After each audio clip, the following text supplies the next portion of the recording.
বলছিল জানিস? পলি, আমাদের পলি এবার নতুন কি নাটক? কলেজে কি একটা কম্পিটিশন হলো না? হ্যাঁ হ্যাঁ, বলছিল সেটাতে নাকি ফার্স্ট হয়েছে, মেডেলও পেয়েছে নাকি একটা।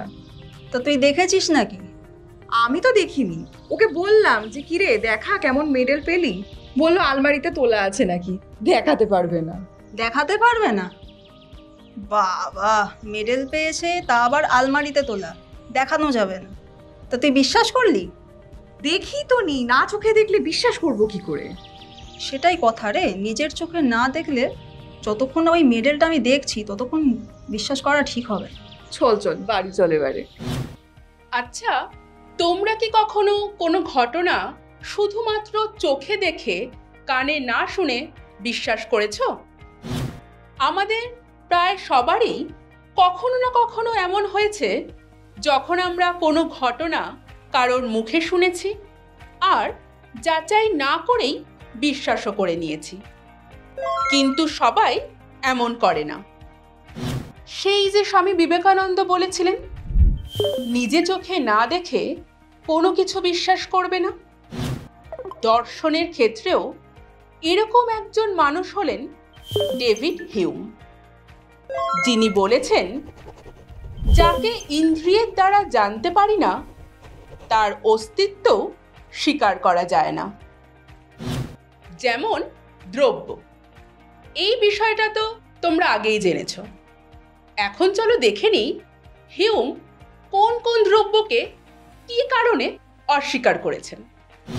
হিউম জড়দ্রব্য, আত্মা এবং ঈশ্বর এই তিনটিরই অস্তিত্বকে অস্বীকার করেছেন।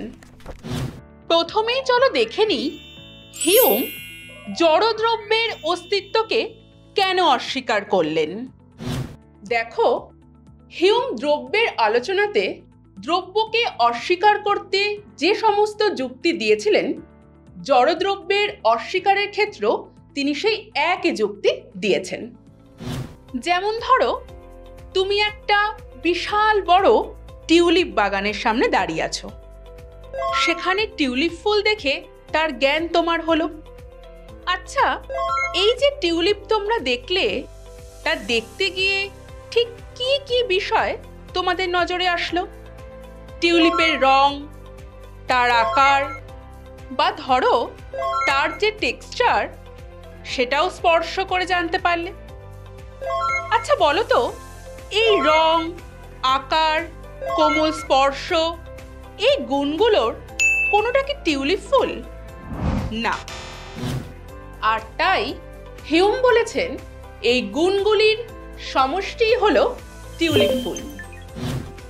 এই গুণগুলোর অতিরিক্ত টিউলিপ বলে কোনো জড়দ্রব্যের অস্তিত্ব স্বীকার করার কোনো মানে হয় না। তাহলে তোমরা নিশ্চয়ই ভাবছো যে এগুলো টিউলিপ, ওটা গাড়ি, এটা আপেল, এভাবে যে আমরা কোনো কিছুকে নির্দেশ করি, সেগুলো কি শুধুই কতগুলো গুণের সমষ্টি? তার অতিরিক্ত কি কোনো সত্তাই নেই?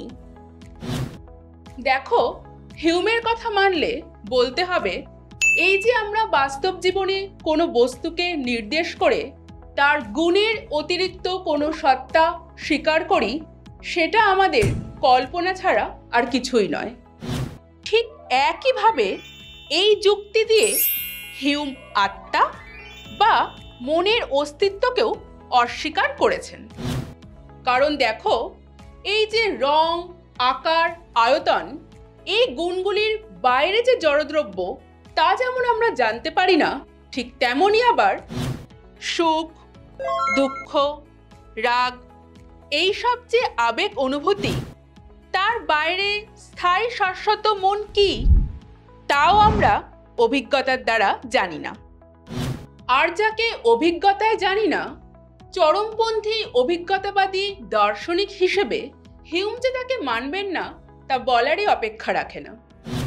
এবার আসি তৃতীয় প্রকার দ্রব্য, অর্থাৎ ঈশ্বরের অস্তিত্ব হিউম কেন অস্বীকার করেছেন তার কথায়। এবারেও কিন্তু হিউম সেই একই যুক্তি দিয়েছেন। ঈশ্বরকে যেহেতু আমরা ইন্দ্রিয়ের দ্বারা জানতে পারি না, তাই ঈশ্বর নামে কোনো দ্রব্যের স্বীকারও অপ্রয়োজনীয়। তাহলে তোমরা আজকে জানলে হিউম কিভাবে একই যুক্তিতে জড়দ্রব্য, আত্মা ও ঈশ্বর এই তিনটি দ্রব্যকেই অস্বীকার করলেন।